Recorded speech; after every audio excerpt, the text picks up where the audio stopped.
Good evening. How are we all? Or morning or afternoon, wherever you are. I'm Adam, and I've literally picked my studio up today and moved it literally upstairs into my bedroom while my beautiful wife watches the football because she won't travel and she's fixated on that. Anyway, enough of that. So, how are we all? Today we're going to be talking about the Ukulele Project, and it's a shame because my guest, who's in the same state, shall I say, as our fellow warrior Annette Chiappe, about apparently half an hour away. So, Annette's not here. She's not my guest, by the way. But my guest, she's called. Please don't kill me if I say this wrong. Nelia Hutt. Have I got it wrong? Yeah, I've got it wrong. Uh-oh. So, please share this in awareness. Please enjoy yourself when it comes to this live. Like, comment, subscribe, give us a follow, do what you need to do. And we will see you all in about 35 seconds. See you in a bit.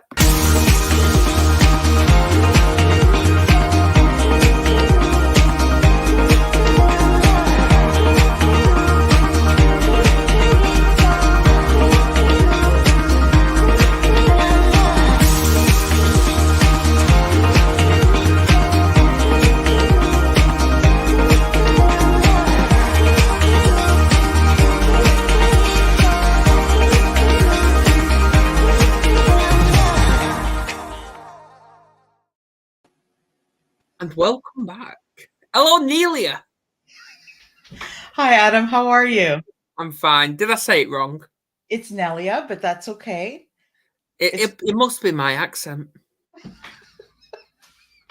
Thank you so much, Adam. This is great. I love it. And, I'm so glad you mentioned Annette too, because I just met her in person. And oh my God, she's even more incredible, in person. So I'm so excited that she's the hostess on your show. Yeah, apologies for saying your name wrong. Some people seem to let me off with it because of my accent. It's okay. Accent or no accent, it's good. I love your accent, by the way. Love it. Meeting so many people out where you are, it's incredible. They're all so amazing. Yeah, you're not the first and the last to say everyone loves my accent. Oh well. And we've got Canadians all Elizabeth Gagnon here. How are you? So, I thought we'd dive right into some quick fire questions since you are new to the Warriors. I am. So I'm gonna say, are you shall I say your favorite meal? Steak and potatoes. Okay. I'm a steak and potatoes type of gal, I tell you. A new one. How do you like your eggs in the morning? Over easy. Okay. That was an easy one. Not really. No. Does pineapple belong on pizza? Does what belong on pizza? Must be the pineapple. accent. Pineapple. If it's a Hawaiian pizza with the bacon and stuff, yeah, absolutely. Cats or dogs? Dogs. Okay. I have a really, really cute pug, actually. He's adorable. Fair enough. Right, I'm going to ask this one. Are you an iPhone person, or like an Apple person, or you're Android? iPhone all the way. Carrie, you need to swap with me. Oh, I can't stand Android. It just doesn't work. I can't figure it out. I really can't, which is too bad because it's usually the cheaper version. But well, are you a night owl or early bird? Not an early bird at all. No? I could work right until like 3, 4 in the morning, but do not get me up early if I don't need to be anywhere. Ooh. What about you? I'm actually a night owl. Awesome. Which, early bird, yeah. Or if I'm hungry, nobody talk to me. Nobody.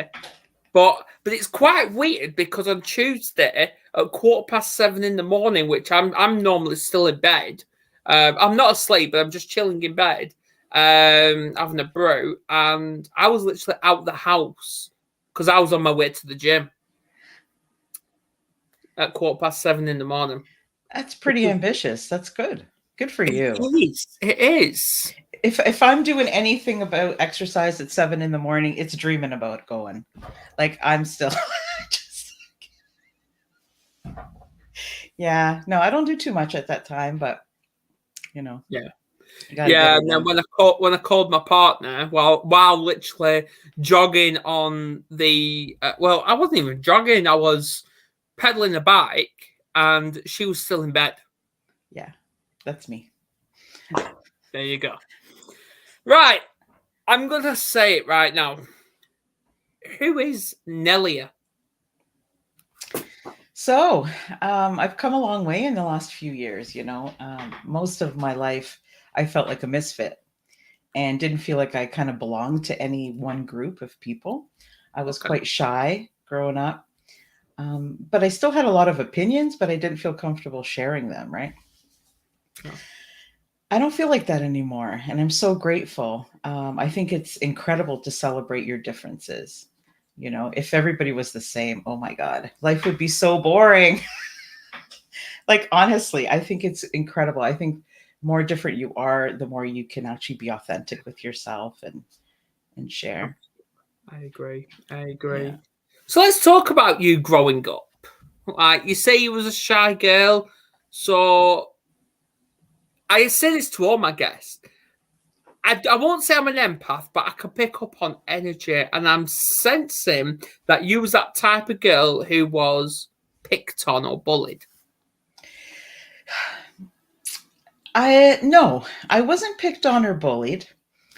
but I don't know. I just didn't feel good enough about myself, and I don't know. I just didn't feel as smart as some of the other kids. I was always on the heavy side. I always felt more of a tomboy. So, I didn't wear the dresses. I was more like I wanted to hang out. Most of my friends were boys. Like the girls were too dramatic for me growing up, Probably honestly. still dramatic. So it was just, yeah. I don't know. I wasn't into the makeup and a lot of the things that some of my other friends were doing. And so my parents were very strict. I grew up in a Portuguese, immigrant family, and they were pretty strict. There were different rules between boys and girls, and they were so loving and taught me so much about giving to other people, which is amazing. And that's where I've learned most of, the parts I love about myself from my parents. But yeah, it wasn't always easy. It wasn't always easy. I just always felt a little bit different. And I didn't know until later on in my life that I had anxiety and I had some depression and I just had low self worth. So once you figure it out and put a name to it, then you can start to change it. Yeah. So what was your response to, or how did you feel when you found out anxiety and depression lived with you? So I didn't actually find out until I was an adult. I knew as a kid I was always very hyper everything. So if I felt something, I felt it more than most people. Or if I Mhm. felt sad, I felt incredibly sad. If I felt happy, I felt incredibly happy. If I was disappointed about something, it was like shatter my world, or if I made a mistake or anything like that. So it wasn't until I was an adult and after my father passed away that my anxiety and my depression became out of control. And I started to develop some symptoms of PTSD as well. Mhm. And I went to see my doctor after my coworker had said to me for a good couple of years, I think you have anxiety. And I'm like, what are you talking about? What is that? I didn't know really what it was. She's like, you really do need to see your doctor. And I'm like, okay. So I went in to see my doctor and I'm like, I don't know what's wrong with me. I feel these heart palpitations. I'm sweating. I'm nervous all the time. I can't sleep. I'm eating too much, all these things. And he said, Nelia, he said, in all the time that I've known you, which was about 10 years at this point, he said, you have never sat in that chair, come to see me, and felt the back of the chair. And I said, what do you mean? And he's like, well, you're always sitting like forward, like you're ready to run. You never just sit down and sit back and feel the back of the chair, like just relax in your own body, you know? Yeah. And I kind of thought about it for a while, thought he was a little crazy, but he was absolutely right. So he says, yeah, you have anxiety, girl. And I'm like, no, I said, anxiety is for crazy people. Anxiety is something that happens when somebody's worried about something every day. I'm like, I don't have anything to worry about. And he's like, that's not what it is, No. you know? And it kind of opened my eyes. He educated me a bit. He sent me in some directions in some groups, and I started to learn a lot more about, and what I had thought it was and what was actually happening to me were complete two different things. So I learned to Yeah. accept that. And from then on, when I could recognize that that's what it was, and I'm not dying and I'm not this horrible person who doesn't fit anywhere, then I could start to heal. Hmm. So it took me a while, but when I went back to see him after, with help of medication, of course, which is nothing to be embarrassed about. Um, when I went back to see him, 6 months later, he's like, oh my God, you're sitting back in the chair. Like I went in, I sat down. He's like, you're so much more relaxed. Because before it was like fight or flight, right? I'd be Yeah, ready it to was. hit the road as soon as I didn't like something or was uncomfortable. Yeah. So I was relieved. At first, I was kind of like not sure what it meant, but once I figured it out, I was actually relieved because I felt like safer. I didn't feel like I was dying because I always thought, oh my God, why is my heart racing so much? Why, do I feel so sad over the smallest things? Why do I react different than other people? Why am I always feeling like, I used to feel that there were bugs crawling on me, or this Okay. tingling sensation and these migraines and just a lot of things. And I couldn't deal in social situations. And I'm like, why is this happening to me? Like maybe I'm getting a stroke, at 30 something, maybe I don't know. So when I found out more, when I educated myself more about it, it really changed my life. It started to change my life. It was the first huge step because I was no longer afraid. I was like, okay, this is what it is, Yeah. which was huge. Absolutely. And I've literally got a book to do with anxiety. And it's actually called Overcoming Anxiety. You know Mhm. what? I'll just quickly go and get it. Yeah, absolutely. Uh, Here it is. There we go. There you go. Yeah, obviously it's the It's a pretty second thick book. edition. What's that? It's a pretty thick book.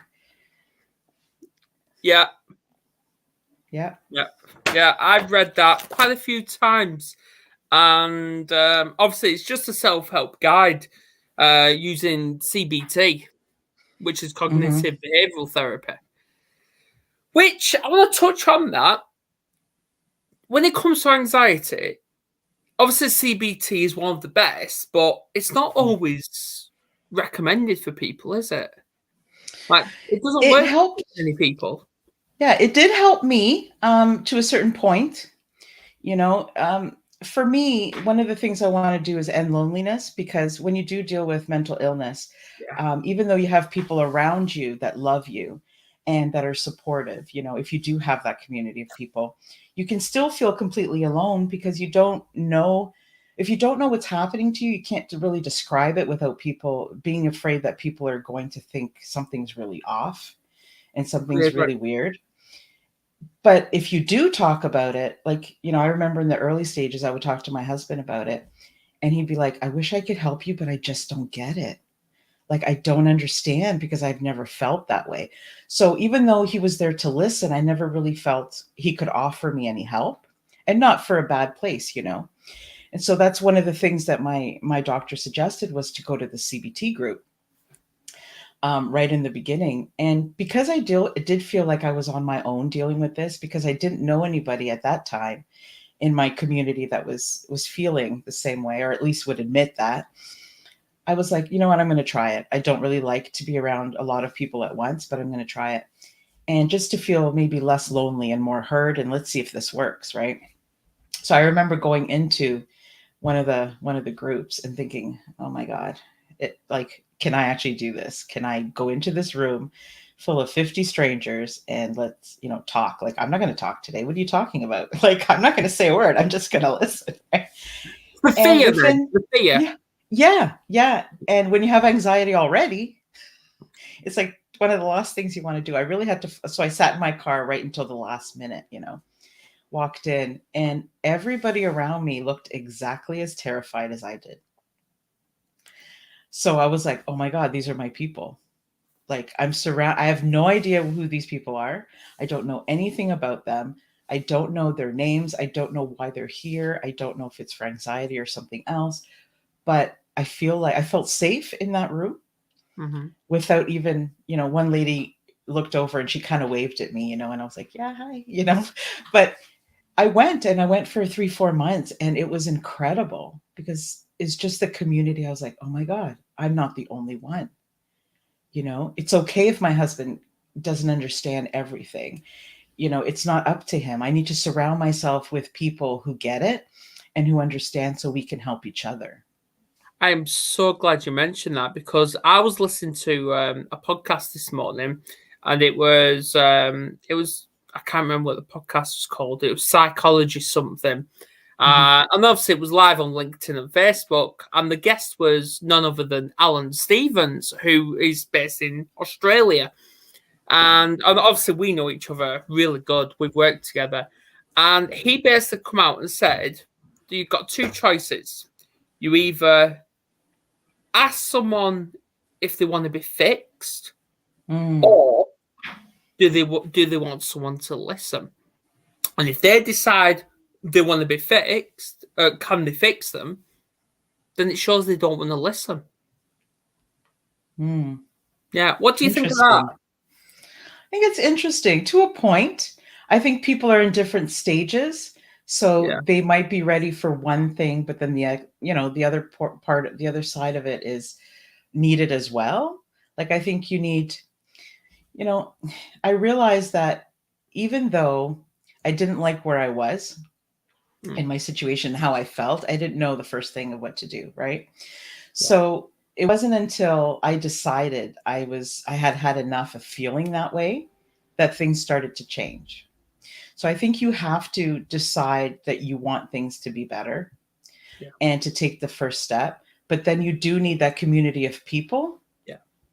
to do it with you because you can't do it alone. No. You can't. No. And one of the things, I'm starting to write my next book, and it's called "No One's Coming to Save You." And I believe that because I think we do have to do it. Like, we have to start with wanting it. I don't know how you feel, Adam, but for me, I was comfortable in the depression. I was comfortable in the darkness because it was familiar to me. I didn't like it, but it was easy. I've learned, obviously, when I attempted suicide in just 2019, 3 years Mm, ago, I admit that rock bottom, it was scary. It mm, felt like you're in this dark room and the walls are closing in on you. And obviously, with your feet on the ground, you don't know where you turn to. But people, it is negative. It looks negative. It sounds negative. It feels negative. But anyway, I've now learned, yes, as much as it's negative, it's positive as well. Why mm. I say it's positive is because you're looking at the side, you see it coming in. Other side coming in, down, well, you're already rock bottom. All you need to do is look up, and that is the way forward. Is straight back up again. Yeah. I'm Yeah. sorry that you had that experience, That's in that. okay because what Yeah. I've made lifestyle choices now, and I've now learned that obviously this is just my view. I only talk from experience, but I drank a lot of caffeine, a lot, pop, coffee, the lot. I Mm, don't drink them anymore. I don't, and I feel like now, ever since I've stopped all that, my down days have reduced a lot. They it's really great. have. Because it does say that caffeine triggers depression. Mm, I've heard that too. Yeah. Yeah, good for you for figuring it out, like, that's Exactly. incredible. It's so Well, life-changing, isn't it?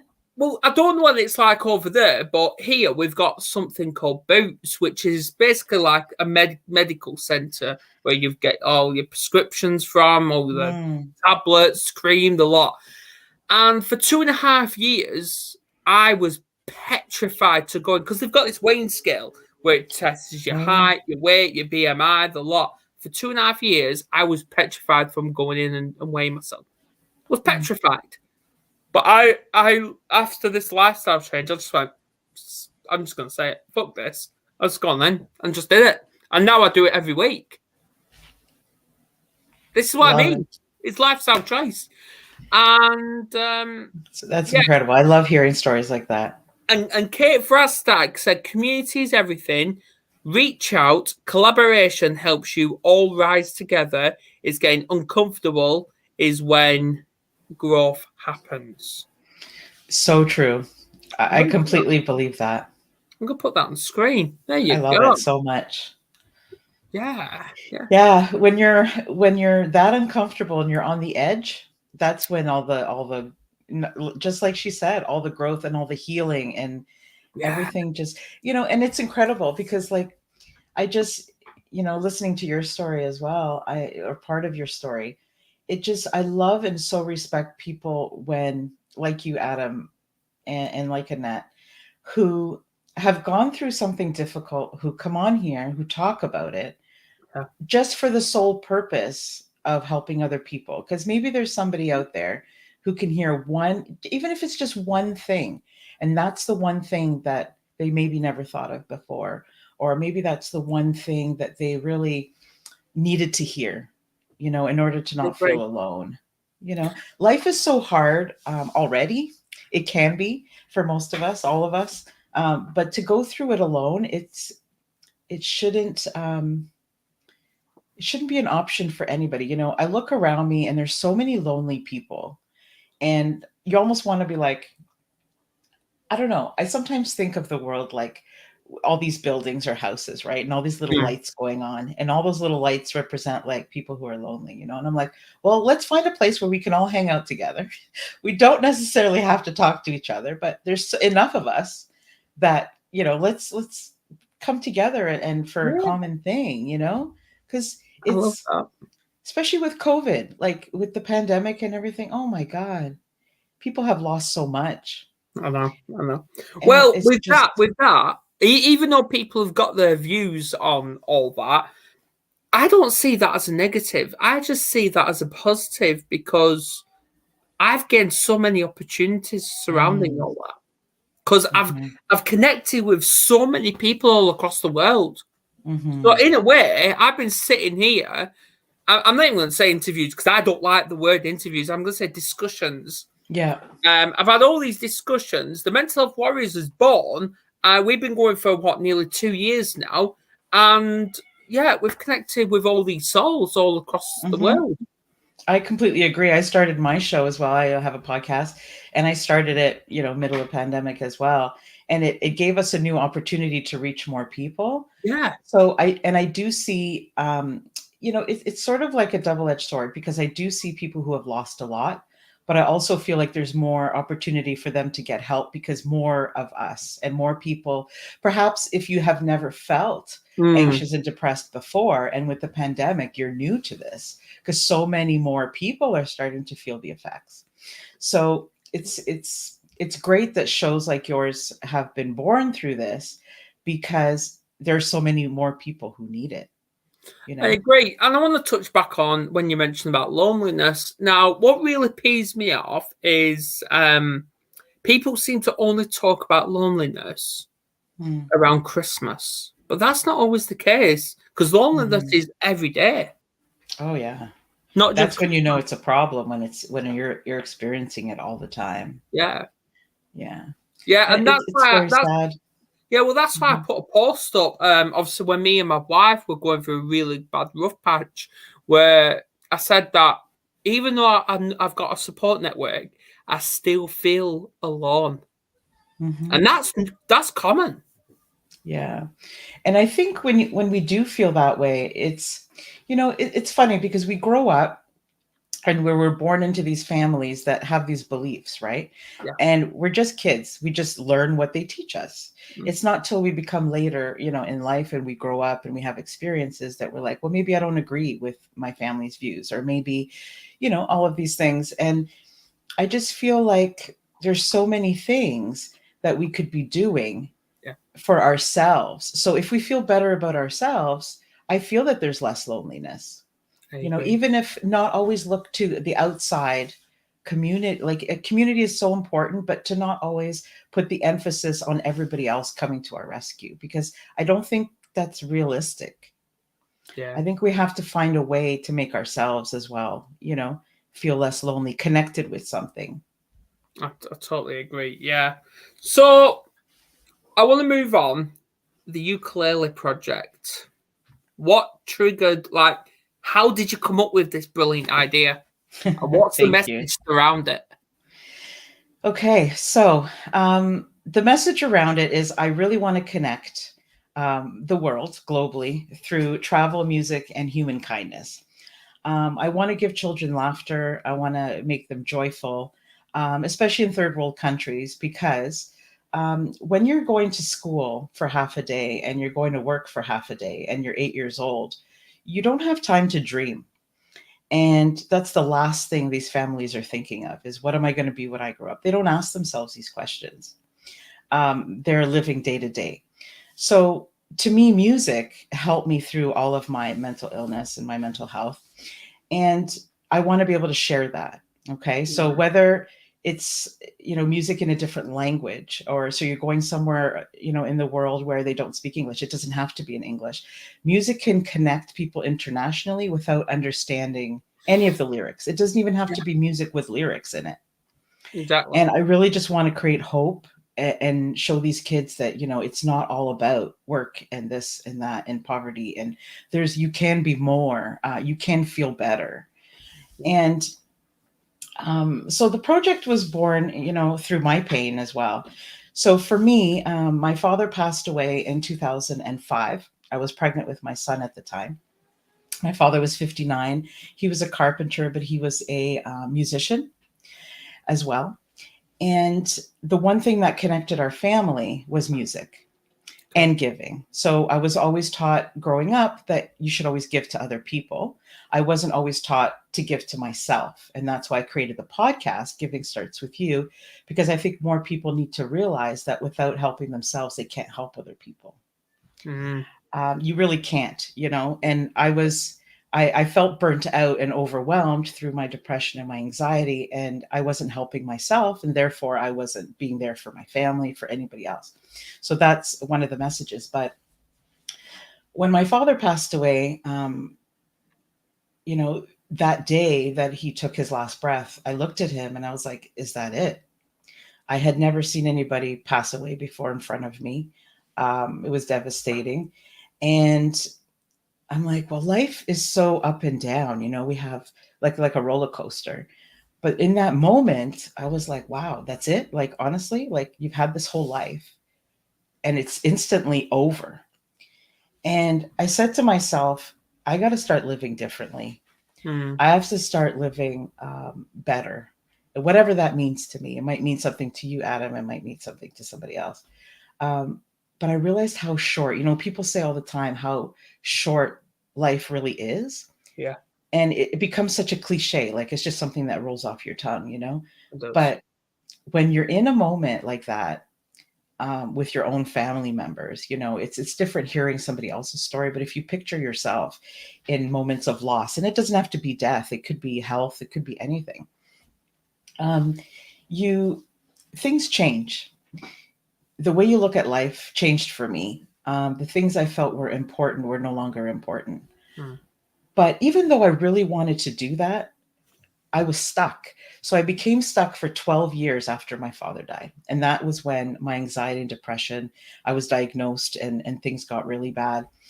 And although I wanted to change my life, I was stuck. I couldn't do it. I didn't want to grieve.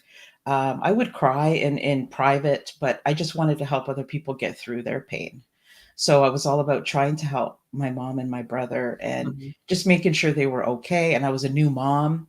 I had been waiting 10 years to have a child, and here he is. And I was just so overwhelmed with everything. And so I kind of shut it down. Um, and so 12 years later, and there's reasons for this, but 12 years later, just before COVID hit, I decided, you know, I need to make, like, I've got to figure this out. Here I was making this promise to myself, and I'm ready to do it. And so I don't think I would have been able to do it without my son. My son taught me how to give at a young age of 6. He's now 15. And through his projects of giving, he did Evans loot bags for the homeless, which he started at 6. It was his idea. It's really cool. The story is on the website if anybody wants to check it out. And he's 15 and he still continues to do it. But it was through giving and through music that helped me heal through the grief, through my depression, how I felt about myself, about having more confidence, all of these things. So I knew I always wanted to go to like a third world country and do something, but I was always afraid. I was Yeah. like, "Oh my god, what am I going to find over there? Am I going to be okay? Is it safe? Like, do I have enough money to go? Like, all of these challenges, right?" So I worked for a physician, and she came into the office and introduced herself. And she was supposed to start 2 weeks later, but instead she said, "You know what? I have to start a month later because I'm planning a trip to Guatemala." And I was instantly like, I didn't remember her name or who, anything in that moment. I was kind of like, "Oh, what do you mean you're going to Guatemala?" And she goes, "Yeah." She says, "I've been going since I was 15. I've been, volunteering there as a teenager with my mom and dad. And now that she's a physician, she did medical relief work, and she would Yeah. take her young children." So instantly, the first day we met, I said, "Can I come with you?" And she's like, "Oh." She goes, "Well, I'm leaving like next week." I'm like, "Well, not this time, but next time. Can I come with you?" And she's like, "Sure." So I was like, okay. She probably thought I was crazy. I mean, I just met her, right? She's my new boss. Um, so a year later, we planned to go. And initially, I was just going to go with her to see what it was like to travel to one of these places, what I Yeah. could bring to the table. I couldn't really help with the medical relief because I'm not a medical personnel. Yeah. I'm just admin staff. And we booked a trip, and then we had to cancel because a volcano blew up, and the medical center where she worked out of, um, they didn't have the funds, and it shut down. So I was devastated. I was like, "Oh, I really wanted to go." Mm. So for another year passed, and I was like, okay, that's all I kept thinking about. I kept researching Guatemala and all these beautiful things and connecting with people there. And I decided to, I said to her, a year later, and I said, "You know what? I need to go." I said, "I really need to go." I said, "I'm going to figure something out. Give me some time. I'm going to figure something out. And, I'll let you know what I've decided." So I went home. I thought about it for a while. I thought about what was important to me, what I was good at, what was needed. There's a lot of things that played into that.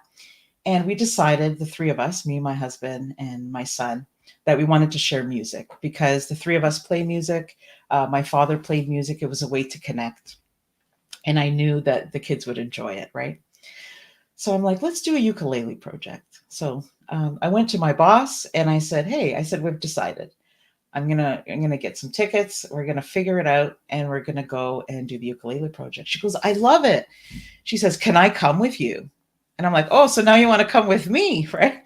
So her husband, and her two small children, we bought tickets and we flew down there, and it was changed my life. So what Brilliant. we did was, oh, it was incredible. So what we did was, we had family and friends at that time donate funds for ukuleles. We stuffed them all in our suitcases, had a few suitcases, brought them down. We got some shakers for some of the kids, that we didn't have ukuleles for because, it was a new project. We didn't have as Yeah. many as we would have liked. And we connected with Fundamaya down in Guatemala. They also have Friends of Fundamaya here in Canada. They've got a Canadian chapter. And Hmm. they are incredible, the work that they do down there. And they help me. They help me. I couldn't have done it without them. And we went to several preschools. We went in, we played for the kids, like we performed for them. We wrote some special songs in Spanish, even though we did not speak Spanish or play the ukulele at this point. So we learned how to play the ukulele. That was the one instrument we didn't know how to play. And we learned Spanish on Duolingo for like a year. And we're like, we're doing this. And it was amazing. Like the kids didn't even know why we were there, and they would just come up and run up to us, and it was so great. And we left the ukuleles there for them. It was so joyous and so happy. And some of these kids, they don't eat every day, Okay. and they don't have a place to sleep. And just to help them forget that they were hungry, even if it was 3 hours, it was like I got so much more out of it than I was able to give. It's just ukuleles, but I've realized now the impact later that it had. And so it's not just ukuleles. Do you Hmm. know what I mean? Yeah, I do. Yeah. It was, I don't know how to describe it to you. It was something that helped me be more grateful, more appreciative, feel better about who I was.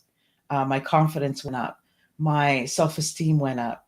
Um, just learning about other people, learning about their cultures, learning about how we can help them. And so many things have come out of that 10 days.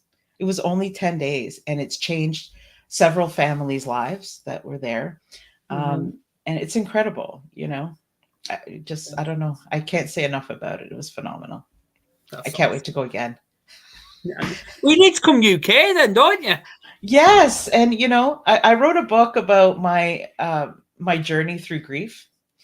And my editor is based in the UK. And I think you might know her, Samantha Houghton, and she Right. is incredible. Um, yeah, so now I got two people out there I can come and visit, right? Exactly. Exactly. Exactly. It's so great. I Um, know. I want to but talk about your book. oh yeah, this is my book here. Thanks. This is my book, and it's about yeah, my journey through grief, how I survived. Talks. It's written very raw. So it is. I've been told it's a little bit difficult to read because it is sad, but the message in it I think is helping people because they're like, "Hey, I'm not the only one who feels this way." But it has a great ending, and so yeah. Let me know what you think about it. I also created a coloring book for those of us who don't take time to take care of ourselves, because Yeah, I do promote self care on my podcast, and it's absolutely. called The Ultimate I Give Myself a Break coloring Yeah. book. So I don't know. It's incredible. Like out of the ukulele project, it just so we got back 2 weeks before the pandemic shut down the airplanes, and I didn't want to leave. And my boss was there with me, right? So I'm like, "Is it okay if I stay?" And she's like, "No, no, no. You need to come home." And I'm like, "I'm either going to come home adopting a child, a dog, or I'm going to be staying down there." Like I just didn't want to leave. It was so impactful to me. And there's so much work that needed to be done in other areas. I just wanted to help out. And she's like, "No, you need to come back." And then a week after we got back, all the flights shut down. And I was like, okay. And I was kind of upset I didn't get stuck down there, to be honest with you. But then I became angry about a couple of weeks later because I could hear a lot of people in Canada and the States complaining about having to be quarantined and not leaving their homes and having to work from home. And all this time they had to endure their families at home. And I was just like, man, I just came from a place that, some of these kids that I'm in photographs with are sick, you know. They have COVID, they have dengue fever, they post white flags outside their door because they don't have food. And here we are stuck in our homes with our family. How terrible. Mm. It made me I don't know, it was hard. It was hard for me. I started getting rid of some of the things that I had, just a waste. Like you just become more grateful, really. Yeah, you do. Yeah. You And do. so for me, the number one thing that helped me in my experience is giving, and because it healed a lot of my pain. It Hmm. healed a lot of, yeah, it's like if it's sort of like if you give yourself that feeling of hope and then you do something for somebody, you're kind of passing that along, You are. you know? So there's nothing negative comes, most things in life have pros and cons. There are no pros, like there are no cons to doing this. Mm, exactly. Not one single one. I've thought about it and I've thought about it, and there isn't. So why don't people do it? Why don't people do more? And I've come to the conclusion that, sometimes, there's so many people who are givers and so many people who want to give, but it's natural to think, I don't have any money to give people. I don't have the time. I don't have the resources. But, some of the best gifts are not money. No, they're not. Like when we run the homeless project, well, my son runs it. It doesn't take a lot of money, and what the impact is mostly, I get some homeless friends come to me and say, thanks for not walking around me and just talking to me. Even if you don't give them anything, they just want to, people don't want to be invisible, you know? Yeah, and this is why, like, because obviously when I walk around outside, I see a lot of people, and before they look at me, they're depressed. They look down, and then as soon as they look their heads up, I give them a smile, and that's probably all they wanted for the day was just a smile, Yeah. because smile is a powerful thing. Oh, and it's so contagious, It you is. know? Yeah. So some of the best stories I hear, people that contact me and the things that people give, nothing to do with money. Oh no. And you can fundraise for things. You don't have to have the money yourself. There's things that you can do, but it's incredible because I've tried, I've done the therapy, which it was helpful. Yeah. I'm still on medication and it has its place. I've done grief counseling and that had its place, but nothing was really long lasting for me. um, but I got to tell you, like, it's like I was saying earlier, when you figure out something that can help you that maybe somebody didn't think about before, you just want to share it with everybody. Because I can only help so many people, but if I can help and teach others how to do that, how to do their own ukulele project, essentially, but Hmm. with their own talents and their own things, it's going to really help them, but they're also impacting all these people around them. And it's so easy to do, Yeah. you know. Well, where can people find your book? Yeah, so it's on Amazon actually, or you can get it through my website, neliahutt.com. And yeah, but it's, yeah, through, if I can just tell you just an example of what can happen when you create something, right? So when we were going, so we flew into Guatemala City and hired a driver because we had to drive 3 hours to a remote, like outside of, it was an amazing, oh my God, the beauty there. Even if you're just going on a holiday, the beauty is amazing. And they run on tourism. So yes, go there, spend your money, so help everybody out. But I met a gentleman who I interviewed on my podcast. Amazing. His name's Erwin Rivas. And he was just our driver and, just a driver. And we were sitting there and he's like, okay, we got 3 hours to go. Turned on the air. It's pretty hot there. And within 5 minutes, we were all in tears in the car, in the truck. And he was telling me about his story and how far he's come. And these are stories I heard over and over and over every day in Guatemala of people's transformations by just others helping them, by people coming from other countries and just teaching them how to do something in a more simpler way. Yeah. Less back breaking and teaching them the skills. They want that more than they want a handout, because it's like when you go home, the money's gone. Like, Mm, yes, we buy food, but teach us how to do something easier. Teach exactly. us how to, yeah, just so on this drive, by the time we stopped the car, we had this whole project lined out. So him and I were gonna, you know, through COVID, we're gonna teach English online to children, and he now runs a. So he went from sort of being abandoned as a child to becoming a drug lord to spending a lot of time in prison to then becoming a teacher, remarkable, and then having his own tourism company.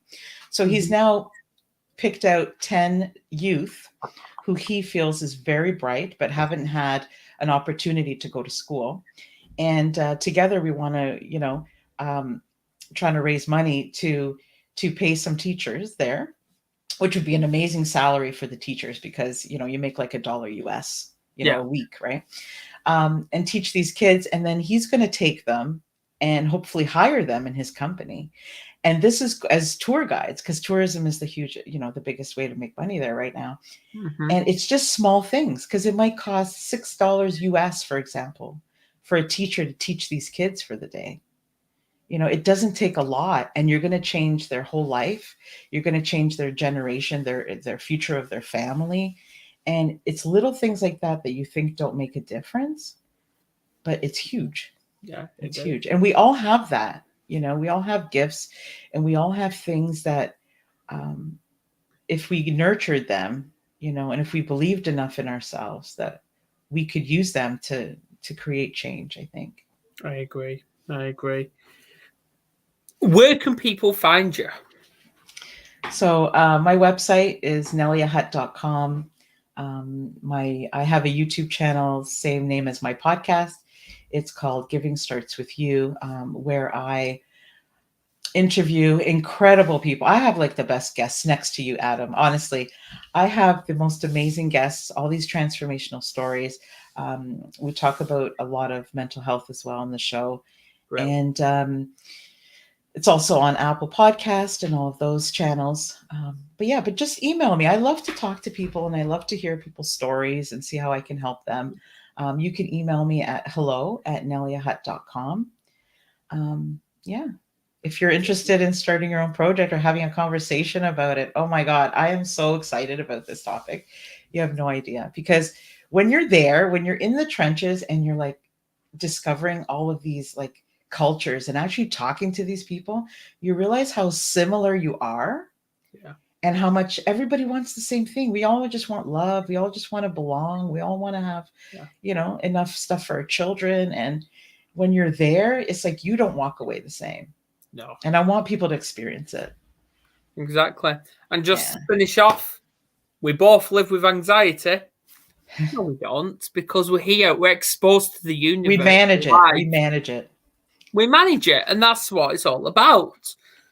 Anyway, thank you for coming on. Oh, you're so sweet. Thank you so much for having this safe space. It's so important for people to feel safe and to come on the show. And it's great. It's great. I think I just love what you're doing. I'm meeting people in your community, like actually having conversations with some of your guests privately. And it's really helped me. And it's fantastic. Good job, Adam. Thank you. And same to you. Thank you to everyone tuning in. Please leave us a share, like, comment, subscribe, whatever. And a TV guide for next week will be published tomorrow, which I'll be personally doing myself. Next Saturday, tables are turned. I'm on Nelia's show. You are. It will be recorded, though. I don't do mine live, but it will be recorded, and it'll be out soon after that. I'll let everybody know. I'm so excited to have you on. It's going to be fantastic. Hey, you're in for a treat. I'm sure I am. Right. And I will sign off with the end of the show video. See you soon.